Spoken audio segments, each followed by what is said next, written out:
ہیں ان کو اپنا دوست نہ بناؤ، دلی دوست نہ بناؤ. تم ان کے طرف مودت کا، الفت کا، محبت کا پیغام بھیجتے ہو، حالانکہ وہ کفر کر چکے اس چیز کا کہ جو ان کے پاس حق بات آ چکی. یخرجون الرسول وایاکم ان تؤمنوا باللہ ربکم، وہ نکالتے ہیں رسول صلی اللہ علیہ وسلم کو بھی اور تم کو بھی، ان تؤمنوا باللہ ربکم، اس وجہ سے کہ تم اللہ سبحانہ و تعالیٰ کے اوپر ایمان لے کے آئے ہو جو کہ تمہارا رب ہے. اب اس آیت کے تحت بھی حربی کفار کے ساتھ ولایت کا تعلق رکھنا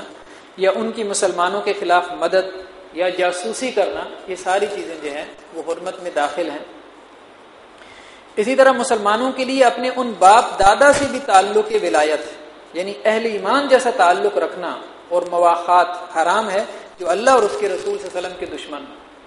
یعنی ایسے کفار جو اللہ اور اس کے رسول یا آپ کہیں کہ دین اسلام کے خلاف برسر پیکار ہیں، تو چاہے وہ آپ کا باپ دادا میں سے ہی کیوں نہ ہو، تو اس کے بارے میں بھی انتہائی سخت احکامات آئے ہیں کہ لا تجد قوم یؤمنون باللہ والیوم الآخر یوادون من حاد اللہ ورسولہ. اے نبی صلی اللہ علیہ وسلم، جو لوگ اللہ اور اس کے رسول پہ ایمان لاتے ہیں، آپ دیکھیں گے کہ جو اللہ اور اس کے رسول کے دشمن ہیں یہ ان سے محبت اور الفت نہیں رکھتے، یہ ان کے ساتھ محبت اور الفت کا تعلق قائم نہیں کرتے. وَلَوْ كَانُوا آبَاءَهُمْ أَوْ أَبْنَاءَهُمْ أَوْ إِخْوَانَهُمْ أَوْ عَشِيرَتَهُمْ. لیکن اب یہاں پہ یوادون کا لفظ، ود واو دال مادہ ہے، اسی سے لفظ مودت بھی بنا ہے. مودت نہیں ہوتی، لیکن محبت تو اس سے اونچا درجہ ہے، مودت تو اس سے بھی کم درجے کی بات ہو رہی ہے. یعنی کم درجے کا جذباتی تعلق بھی ان کا اپنے ان رشتہ داروں کے ساتھ نہیں ہوتا جو اللہ اور اس کے رسول یا دین اسلام کے خلاف برسر پیکار ہوں. اسی طرح فرمایا یا ایھا الذین آمنوا لا تتخذوا آباءکم واخوانکم اولیاء ان استحبوا الکفر علی الایمان. اپنے ان باپ داداؤں کو یا اپنے ان بھائیوں کو اپنا دلی دوست نہ بناؤ، ان کے ساتھ ولایت کا تعلق نہ رکھو اگر وہ کفر کو ایمان کے اوپر ترجیح دیں. وَمَن يَتَوَلَّهُم مِّنكُمْ فَأُولَٰئِكَ هُمُ الظَّالِمُونَ. اور جو کوئی تم میں سے ان کے ساتھ دوستی رکھے گا، ان کے ساتھ قلبی تعلق رکھے گا، اگرچہ وہ تمہارے بھائی ہیں، اگرچہ وہ تمہارے باپ دادا میں سے ہے، لیکن پھر بھی وہ ظالم قرار پائیں گے. اسی طرح ایک اور جگہ پہ فرمایا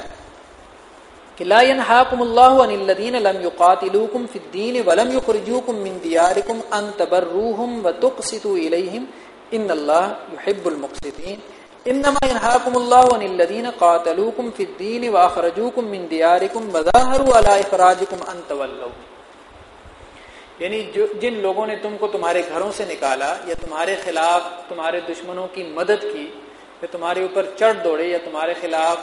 محاذ جنگ کھول لیا، تو تمہارے لیے یہ جائز نہیں ہے کہ تم ان کے ساتھ کسی قسم کا ولایت کا تعلق رکھو. ہاں، وہ کفار جو تمہیں تمہارے گھروں سے نہیں نکالتے یا تمہارے ساتھ تمہارے دین کے معاملے میں کوئی جھگڑا یا لڑائی نہیں کرتے، تو پھر اللہ سبحانہ و تعالیٰ ان کے بارے میں تمہیں یہ رخصت اور اجازت دیتے ہیں کہ ان کے ساتھ اگر تم نیکی کر لو، ان تبروہم، حسن بر یعنی کوئی نیکی کا معاملہ، کوئی حسن سلوک کا معاملہ. جیسے آپ کہتے ہیں کہ یہ کسی غریب اور مسکین کو دیکھ کے جو ہے اس کے روٹی کپڑے اور مکان اور اس قسم کی چیزیں، جو ویلفیئر کا جو کام ہوتا ہے، اس قسم کی چیزوں میں اس کی مدد کر دینا، اس کی ہیلپ کرنا، کسی پیاسے کو پانی پلا دیں، اس قسم کے کاموں میں جو ہے وہ کوئی حرج نہیں ہے. اس قسم کے حسن سلوک میں، اس قسم کی نیکی میں ان اللہ یحب المقسطین، بے شک اللہ سبحانہ و تعالی انصاف کرنے والوں کو پسند کرتا ہے. تو گویا کہ یہ جو تعلق ہے حسن سلوک کے حوالے سے یہ رکھا جا سکتا ہے، لیکن ان کفار کے ساتھ جو کہ حربی نہ ہوں، غیر حربی ہوں. اور جو حربی ہیں ان کے ساتھ تو اتنا تعلق بھی نہیں رکھا جا سکتا کہ آپ اس کے ساتھ کسی قسم کا کوئی حسن سلوک کریں، وہ حسن سلوک کا مستحق ہے ہی نہیں. اگلا پوائنٹ یہ ہے کہ اگر کوئی مسلمان کسی کافر سے اس بنا پر تعلق ولایت رکھتا ہے کہ وہ اس کافر کے باطل دین پر دل سے راضی ہے یا دین اسلام کو حق دین نہیں سمجھتا، تو اس عقیدے کے ساتھ یہود النصارہ سے تعلق ولایت رکھنا موجب کفر ہے. یا ایھا الذین آمنوا لا تتولوا قوما غضب اللہ علیہم. اسی طرح فرمایا یا ایھا الذین آمنوا لا تتخذوا اليہود والنصارى اولیاء بعضهم اولیاء بعض ومن یتولهم منکم فانہ منهم. تو کفار میں تو ہم نے دو تقسیمیں کر لی تھی، ایک وہ ہیں جو حربی ہیں حربیوں کے ساتھ تو کسی قسم کا تعلق بھی جائز نہیں ہے سوائے معاملات کے. معاملہ بھی اس وقت جب کہ ضرورت ہو اس کی. جیسے اللہ کے رسول صلی اللہ علیہ وسلم نے یہود کے ساتھ کچھ تجارت کا معاملہ کیا. اسی طرح بعض روایات میں آتا ہے کہ قرض کا معاملہ بھی آپ کا یہود کے ساتھ ہو جاتا تھا. آپ صلی اللہ علیہ وسلم کی وفات ہوئی تو آپ صلی اللہ علیہ وسلم کی جو زرہ تھی وہ ایک یہودی کے پاس جو ہے وہ رہن رکھی. تو معاملے کی حد تک اجازت ہے. معاملہ جسے آپ کہتے ہیں تجارتی معاملہ کرنا, وہ بھی اس صورت میں جب کہ ضرورت کے درجے میں ہو. لیکن اس کے علاوہ مواخات کا تعلق رکھنا,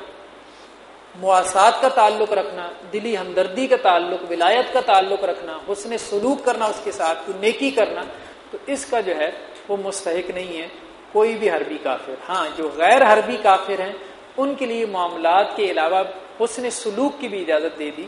کہ تم ان کے ساتھ جو ہے وہ حسن سلوک کر سکتے ہو. اب اس آیت سے معاملہ آ گیا مسلمانوں کی طرف. مسلمانوں کے حوالے سے یہ حکم دیا,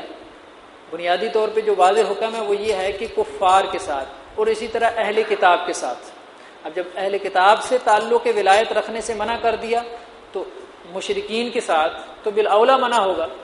تو گویا کہ مشرکین, کفار, اہل کتاب, چاہے سماوی ادیان کے ماننے والے ہوں یا آپ کہیں کہ انہوں نے خود سے اپنے دین گھڑ لیے ہوں, تو ہر قسم کے کافروں کے ساتھ ولایت کا تعلق رکھنے سے جو ہے وہ مسلمانوں کو منع کیا گیا. اور اگر کوئی مسلمان یہ تعلق رکھتا ہے تو اب دیکھیں کہ دو صورتیں ہو سکتی ہیں. اگر کوئی مسلمان یہود النصارہ کے ساتھ تعلق رکھتا ہے, جیسے یہ بحث پیدا ہوئی کہ ہمارے جو حکمران ہیں یہ امریکہ کے ساتھ ولایت کا تعلق رکھتے ہیں, تو اب یہ بحث پیدا ہوئی کہ جی ان حکمرانوں کا شرعی حکم کیا ہے. تو دو صورتیں ہیں. اگر تو کوئی حکمران یہود النصارہ کے ساتھ جو ولایت کا تعلق رکھتا ہے, ولایت میں اب مراد یہی ہے کہ آپ ان کی نصرت کریں, ان کی مدد کریں. نصرت اور مدد تو یہ کر ہی رہے ہیں. افغانستان میں انہوں نے مسلمانوں کے خلاف مدد کی, لیکن امریکہ کی, اسی طرح اور بھی بہت سارے ممالک میں. آپ عرب کنٹریز کو لے لیں تو انہوں نے عراق میں جو ہے عراق کے خلاف جنگ میں جو ہے وہ امریکہ کی مدد کی. تو ولایت کا تعلق تو اس میں کوئی شک نہیں ان لوگوں نے, جو ہمارے حکمران ہیں, کلمہ پڑھتے ہیں, مسلمان حکمران ہیں, ان کا جو ہے وہ امریکہ کے ساتھ یا کافر ممالک کے ساتھ قائم ہے. اب اگر یہ ولایت کا تعلق اس عقیدے کے ساتھ ہو کہ وہ باطل دین کو صحیح سمجھتے ہوں, یعنی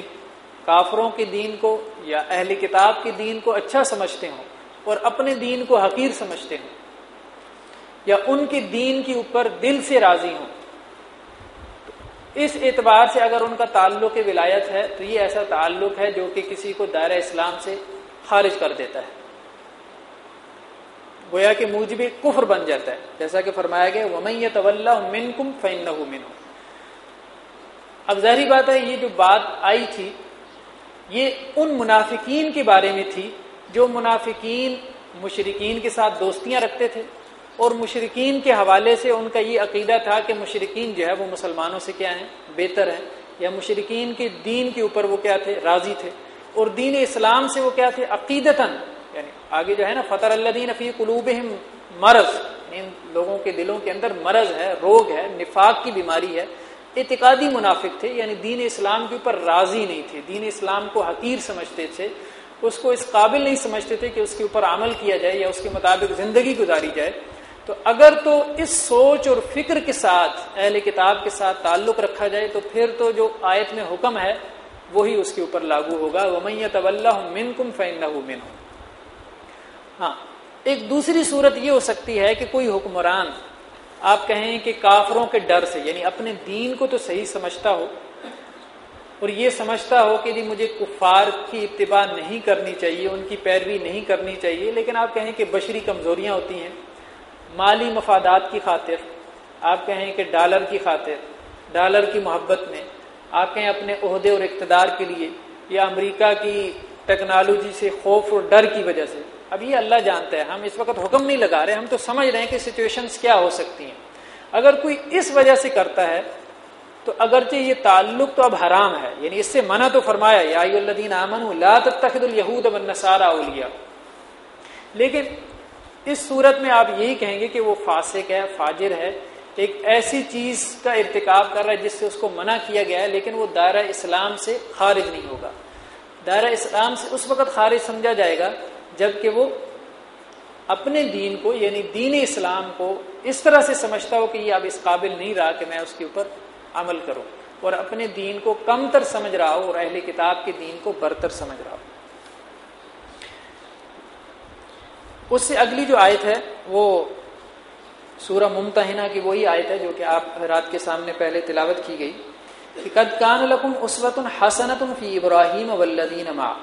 تحقیق تمہارے لیے ایک اچھا نمونہ ہے حضرت ابراہیم علیہ السلام اور ان کے ساتھیوں میں. قالوا لقومہم انا براء منکم ومما تعبدون من دون اللہ، جب انہوں نے اپنی قوم سے کہا کہ بے شک ہم بری و ذمہ ہیں تم سے بھی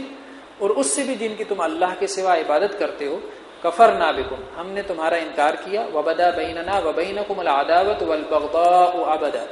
اور ہمارے اور تمہارے درمیان دشمنی اور بغض ظاہر ہو چکا ہمیشہ کے لیے. حتی تؤمنوا باللہ وحدہ، یہاں تک کہ تم اللہ وحدہ لا شریک پر ایمان لے آؤ. تو اس اعتبار سے یہ کہ یہ صرف حکمرانوں کے لیے نہیں ہے، اگر آپ کے رشتہ داروں میں کوئی ایک ایسا آدمی ہے انتہائی مشرکانہ عقائد رکھتا ہے تو اس کے بارے میں بھی اگرچہ وہ بظاہر کلمہ گو ہی کیوں نہ ہو، لیکن انسان کو اس کے مشرکانہ عقائد سے نفرت اور اس کے بارے میں ایک کڑن ہونی چاہیے. اس کے بارے میں ایک آپ کہیں کہ ایک آدمی، بعض لوگ ایسے ہوتے ہیں ہمارے معاشرے میں اگرچہ وہ حکمران نہیں ہے لیکن ان کا اتنا منفی کام ہے، پورے معاشرے کو انہوں نے بہرا روی کے اندر ڈال دیا ہے. آپ کہیں کہ پورے معاشرے کو انہوں نے شرک کے رستے پہ ڈال دیا اور شرک کی دلیلیں تلاش کرتے پھرتے ہیں. تو ایسے لوگوں کے ساتھ چاہے وہ مذہبی رہنما کیوں نہ ہو، مذہبی لیڈرز کیوں نہ ہو، تحریکوں اور جماعتوں کے سربراہ کیوں نہ ہو، لیکن ان کے بارے میں بھی انسان کے دل میں ایک بغض اور ایک نفرت اور ایک عداوت اور دشمنی کی ایک انسان کے اندر ایک ہونی چاہیے کہ یہ لوگ کیوں ایسا کر رہے ہیں. اب ظاہری بات ہے وہ تو ایسے لوگ ہوتے ہیں کہ جن کے سامنے حق بات واضح بھی ہوتی ہے، صرف آپ کہیں کہ مالی مفادات کی خاطر یا اپنی گدیوں کی خاطر وہ ایسا کر رہے ہوتے ہیں. پاکستان کے اندر ہمارے یہاں آپ لوگ تو بلکہ زیادہ مجھ سے بہتر جانتے ہوں گے اور اس موضوع کے اوپر بہت کتابیں بھی موجود ہیں کہ بہت سارے لوگوں نے جو ہے وہ ہمارے ہاں درباروں کی سیریں کر کے وہاں کے جو گدی نشین ہیں ان کا مطالعہ کیا اور ان کی نجی زندگی کے حوالے سے اور وہاں پہ جو جرائم ہو رہے ہیں ان کی نقاب کشائی کی ہے، اور ان لوگوں کے آپ کہیں کہ کیا کارنامے ہیں یا ان کے کیا اعمال اور افعال ہیں کہ جن کو پڑھ کے انسان کو اتنا دکھ ہوتا ہے کہ یہ لوگ کیا کر رہے ہیں. کہ ایک طرف سے جو ہے وہ انتہائی غلط قسم کے عقائد جو ہے وہ امت کے اندر عام کر رہے ہیں اور دوسری طرف ان کی نجی زندگی بھی دیکھیں تو وہ بھی ان کے اپنے اس کے مطابق اسلام اور شریعت کے مطابق نہیں ہے. تو یہ چیزیں عام ہیں، اس کا تعلق کوئی حکمران سے نہیں ہے. اگر کوئی ایسے لوگ ہیں تو ان کے بارے میں یہ چیز ہونی چاہیے ہمارے دل کے اندر کہ جن کے اوپر حق واضح ہو چکا ہے اور جن کے اندر حق بات کو سمجھنے کی صلاحیت اور اہلیت ہے اور حق ان تک پہنچ چکا اور ان کو پہنچا دیا گیا، اور اس کے باوجود بھی وہ اپنی اس کے اوپر اڑے ہوئے ہیں. کہ بعض اختلافات تو ایسے ہوتے ہیں جو علمی نوعیت کے ہوتے ہیں، اس کی بنیاد پہ تو ایک دوسرے کے ساتھ اعلان برات نہیں کرنا چاہیے. جیسے ہمارے یہاں آپ کہیں کہ بعض اوقات مذہبی انتہا پسندی کی وجہ سے ایک دوسرے کے ساتھ جو ہے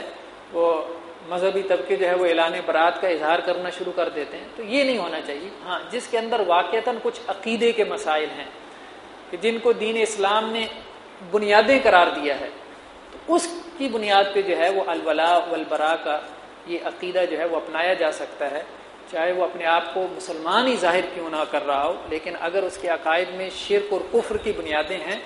تو پھر اس کی بنیاد پہ اس سے اعلان برات کیا جا سکتا ہے. اور جہاں تک حکمرانوں کا معاملہ ہے تو اس میں یہ بات واضح ہے کہ اگر تو وہ اپنے دین کو حقیر اور کمتر سمجھتے ہیں اور اس قابل نہیں سمجھتے کہ اس پہ عمل کیا جائے تو یہ ایک ایسی چیز ہے جو کہ تکفیر کا باعث بنتی ہے. لیکن کم از کم اس میں ہمیں اتنی احتیاط کرنی چاہیے کہ ہمارے ہاں عام طور پہ لٹریچر میں جو ہے وہ بہت سارے تحریکیں جو ہے وہ حکمرانوں کی عمومی طور پہ تکفیر شروع کر دیتی ہیں. تو چونکہ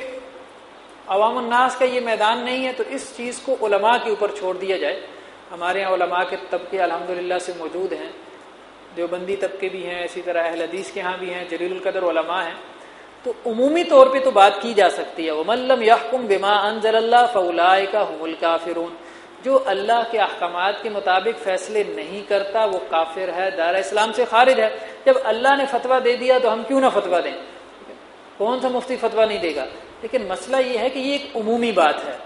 عمومی طور پہ تو اس کو بیان کرنے میں کوئی حرج نہیں ہے. جب معین طبقے کی بات آ جاتی ہے یا معین فرد کی بات آ جاتی ہے تو اس کی تکفیر میں یا اس کو مشرک قرار دینے میں ہمیں محتاط ہونا چاہیے، اور اس کا معاملہ علماء کے اوپر چھوڑ دینا چاہیے کہ وہ ان کے سامنے ہم استفتاء کی صورت میں اپنے سوالات رکھیں، ان کے عقائد اور نظریات رکھیں، اور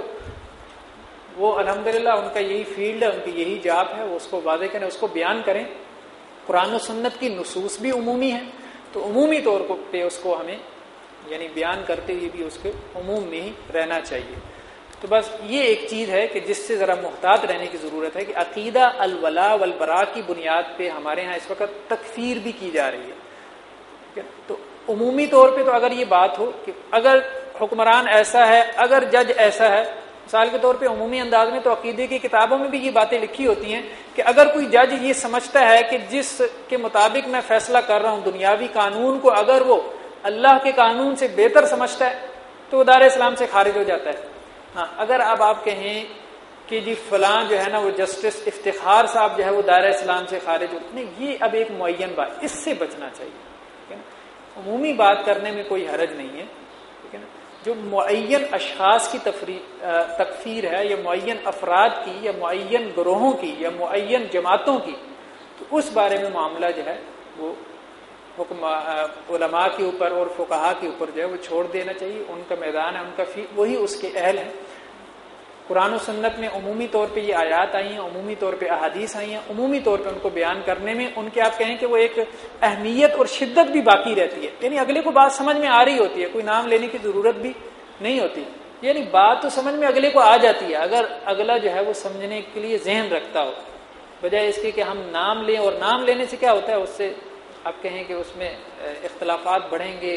اس کی جو حساسیت ہے وہ بہت زیادہ بڑھ جائے گی، ایک جو ہمارا فیلڈ نہیں ہے، میدان نہیں ہے، فقہی بحثوں کے اندر الجھ کے رہ جائیں گے، تو ان چیزوں سے بچنا چاہیے۔ تو عمومی طور پہ جو قرآن مجید میں آیات ہیں ان میں عمومی انداز ہی ہمیں جو ہے وہ اختیار کرنا چاہیے عقیدہ الولاء والبراء کے ذمہ میں۔ کفار کے حوالے سے بھی بات واضح ہو گئی اور مسلمانوں کے حوالے سے بھی۔ اب آپ حضرات کے سامنے کے ذہن میں اس حوالے سے کوئی سوال ہو تو اس بارے میں۔ ایک سوال محمد فہیم صاحب ہمارے سینئر ساتھی ہیں، انہوں نے بھیجا ہے۔ یہ تو بات ظاہر اور باہر ہے کہ پاکستانی حکمرانوں مشرف پلس موجودہ جو ہیں انہوں نے امریکہ کی نہ صرف مدد کی ہے بلکہ اس کے رویے کو برملا صحیح کہا ہے اور اسی بنا پر ان کی مدد کی ہے۔ اب جب یہ صورتحال ہے اور اس ملک میں اتنے دارالافتاء مفتیان صاحب اور علماء ہیں تو وہ کیوں ان کے خلاف فتوے کی زبان میں بات نہیں کرتے؟ اور اگر وہ ایسا نہیں کرتے تو کیا وہ اس خاموشی کی بنا پر ان حکمرانوں کا ساتھ دینے کے مرتکب نہیں ہو رہے؟ جہاں تک مسئلہ ہے عمومی بات کرنے میں کوئی حرج نہیں ہے کہ جس نے بھی امریکہ کی مدد کی افغانستان میں مسلمانوں کے خلاف، ٹھیک ہے نا، تو ایک عمومی بات کرنے میں کوئی حرج نہیں ہے۔ جہاں معین کی بات آ جاتی ہے تو اس میں نے آپ کو کہا کہ وہ بات دارالعلوموں پہ مفتیوں پہ چھوڑ دی جائے، وہ اس کے اہل ہیں، ان کا مقام اور مرتبہ ہے۔ اگر وہ ایسا نہیں کرتے، ایک آدمی آپ کہیں کہ تکفیر کا مستحق تھا اور انہوں نے اس کے اوپر کفر کا فتویٰ نہیں لگایا، وہ اس کی مصلحتیں جانتے ہیں، سب کچھ جانتے ہیں، وہ اللہ کے ہاں اس چیز کے جواب دہ ہیں، ہمارا یہ مقام اور مرتبہ نہیں ہے، ٹھیک ہے۔ تو اگر انہوں نے غلطی کی ہے تو اللہ کے ہاں وہ اس کے جواب دہ ہوں گے۔ میرا سوال یہ تھا کہ عام طور پہ یہ کچھ پڑھے لکھے طبقات میں یہ سوال عام طور پہ کیا جاتا ہے کہ جمہوریت جو ہے وہی آج نظام ہے جو کہ انسانیت کے مسائل کا حل ہے۔ اسلام جو ہے یا دور نظام خلافت آپ کس زمانے کی بات کرتے ہیں، یہ تو اس پرانے زمانے کی بہت پہلے کی باتیں ہیں۔ آج جمہوریت ہی اصلا نظام ہے جو کہ، اور اسی کے لیے دیکھ لیں کہ آج جو راگ الاپا جاتا ہے میڈیا پہ، جمہوریت جمہوریت جمہوریت کے لیے سیکریفائس، جمہوریت کے لیے قربانیاں دی، اس کو کس زمرے میں آپ کاؤنٹ کریں؟ کہ نا، اگر تو دین کی بنیادیں بھی بالکل واضح ہیں، یعنی دین کی وہ بنیادیں کہ جن کے بارے میں علماء میں کوئی اختلاف نہیں ہے، اگر تو دین کی بنیادوں میں سے کسی بنیاد کا کوئی انکار کر دے کہ جس کے بارے میں مسلمانوں کا یا اہل علم کا اجماع اور اتفاق ہے، تو عمومی طور پہ یہ بات کہی جا سکتی ہے کہ وہ دائرہ اسلام سے خارج ہے۔ لیکن اگر ایک مسئلہ اہل علم میں ہی اختلافی ہو تو اس میں تو بہرحال میرا نہیں خیال کہ کسی کے اوپر آپ کوئی فتویٰ لگا سکیں۔ تو اگر کوئی شخص کسی دین کی بنیادی چیز کا، چاہے وہ نماز ہی کیوں نہ ہو، اس کا انکار کر دے، حدود کا انکار کر دے، ٹھیک ہے،